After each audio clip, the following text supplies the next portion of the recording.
So we're here in Malawi today, and this is the first time that some of these students have ever taken an NWEA map test.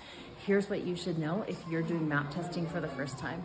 First of all, make sure that you have ample internet. We're using Starlink for the internet, and what we found is that because there's some iron gates on these windows, it's preventing the Starlink from coming in correctly. So tomorrow we're going to bring an Ethernet cable and another router so that we can get a better signal from the Starlink, and we're going to bring that in through the wall over there and set up a router in here so that we have a more dependable line between Starlink and these laptops. The second thing we learned is that some of these computers were set up with Go Guardian on them, and it was blocking access to the map testing site. So you really want to test to make sure that there's no filters or blockers. So what we had to do was help the kids sign in as guests on Chrome so that they could access the map testing site.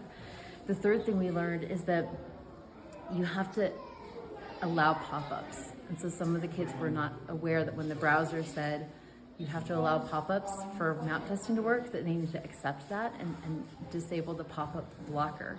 And then the fourth thing we learned is that because some of these kids are very new to laptops, in fact, they've never seen them before in their lives, we did have to pull a couple of additional learning facilitators in here to just sit adjacent to the kids. And if the kids didn't know how to backspace, they didn't know how to use a mouse, they didn't know how to push enter or a space bar, that the learning facilitator helps them with that, but didn't give the answer to the math problem. So we taught the learning facilitators, don't help with the math problems, but if the kids have problems with the computer skills, don't let that be a barrier for them to input the correct math answer if they know what it is. So those are some things we learned.